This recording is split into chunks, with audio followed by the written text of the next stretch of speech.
Let the feast begin.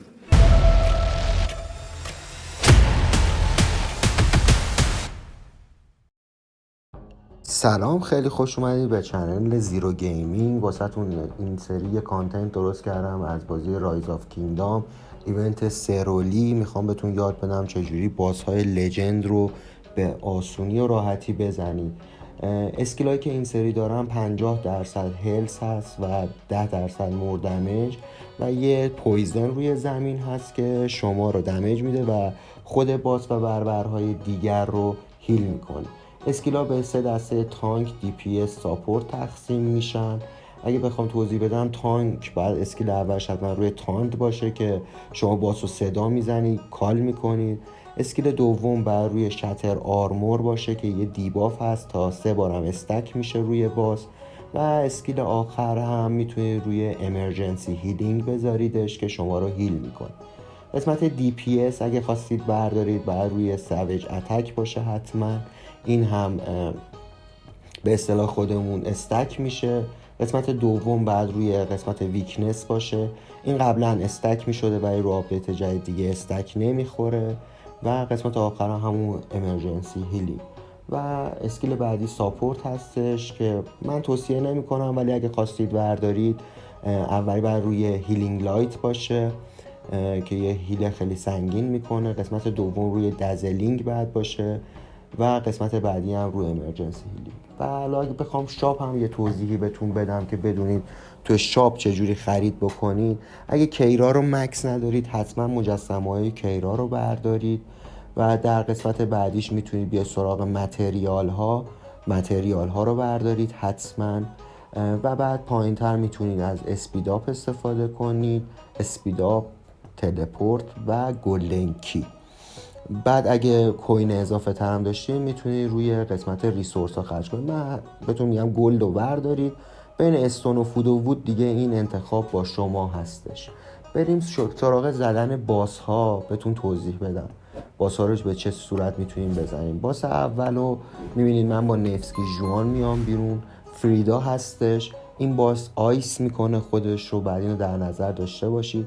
چون این سری اسکیل 50% هلس داره، زدنش قبل از اینکه آیس یعنی آیس کنه خودش رو یه ذره سخته، ولی اگه آیس 50% هلس رو داشته باشه حتما شما میتونید قبل از اینکه آیس کنه بزنیدش، کاری نداره. میبینید ما بلافاصله با شتر آرمور شروع میکنیم. سویج اتک، ویکنس، تمام بافا و دیبافا میاد روی باس. اون بالا میتونید ببینید تمام با بافا و دیبافا رو روی باس. اگه اینا رو روی باس نگه دارید و ببینید مثل الان که استک خورده، ببینید چجوری باس داره دمیج میخوره از ما. فقط بعد حواستون رو جمع کنید تو این قسمتی که باس اسکیل پویزن داره. بعد حواستون باشه که کسی که تانک اصلی هستش، الان مارچ من تانک اصلی هسته، اینو بربرای دیگه سعی کنن پلیر دیگه نذارن بربرای دیگه بیاد سمتش. میبینید من بلا فاصله فرار میکنم، به یه گوشه میرم، 2 تا پلیر منو ساپورت میکنن. ببینید شروع کنم بربرا رو زدن. اگه نگاه کنید وقتی بربرا رو میکشن یه پویزن ایجاد میشه، یه دایره سبز رنگ رو زمینه. میبینید بربرا هیل میشن. اگه شما داخلش قرار بگیرید شما دمیج بخورید. من بلافاصله سعی میکنم فرار میکنم. 2 تا پلیر دیگه منو ساپورت هم دارن میکنن که بربرا منو نگیرن. بلافاصله میبینید یکی از بچه‌ها دوباره اون یه بربر دیگه رو کال کرد که من نگیره. اینجا آیس فریدا از بین میره و داخل این اسکیل نباشید، خیلی دمیج سنگین میزنه. بلافاصله من به سمت باس میرم و پلیرهای دیگه هم میان کمکم میکنن و میریم. حالا داشته باشیم که باس بعدی رو خیلی راحت میتونید بزنید، باس ها رو به آسونی.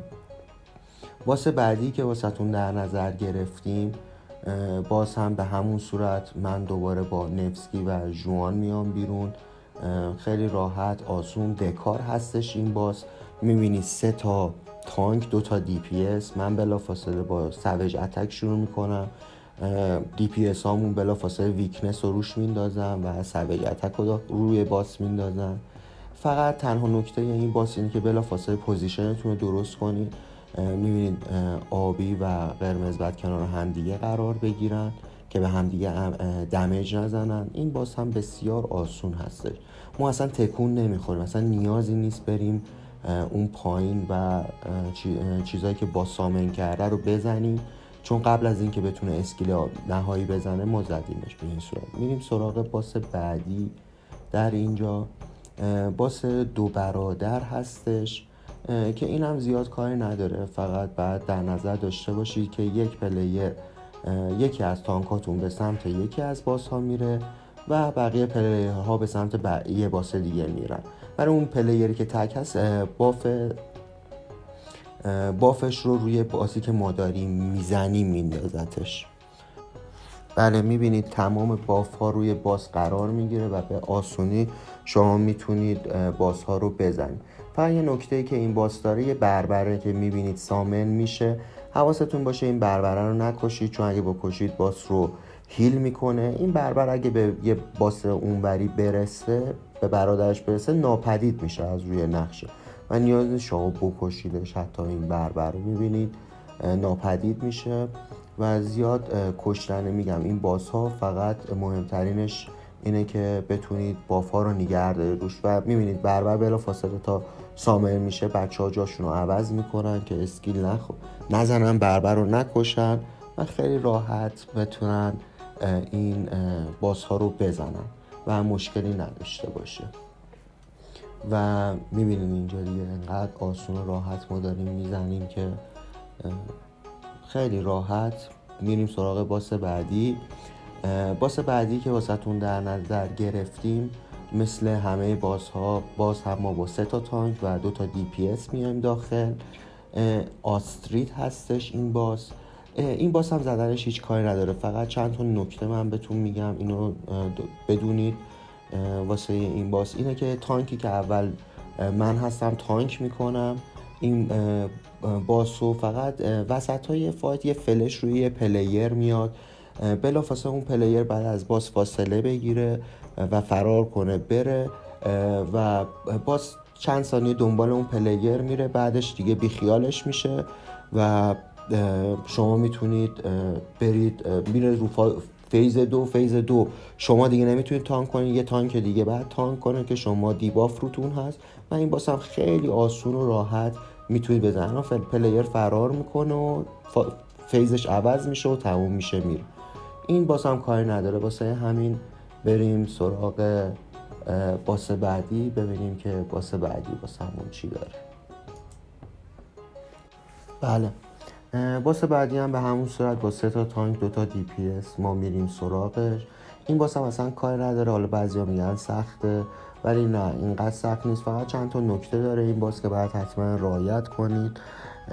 این که حالا میگم من از اول کلیپ هم گفتم دیباف باف اینا رو بر روی باس نگه داره. این دایره سبز که میاد شما بلافاصله داخل دایره سبز میرید، مارشتون هیل میشه.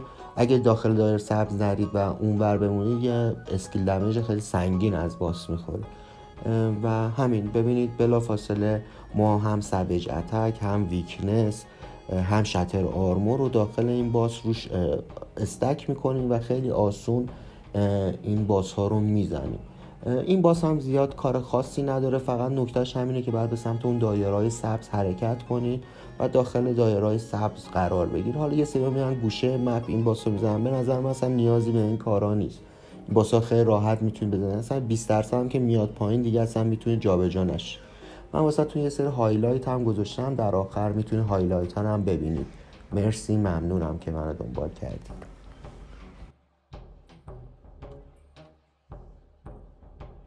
1 hour later.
سوالی داشتید تو کامنت ها بپرسید، حتما جوابتون رو میدم.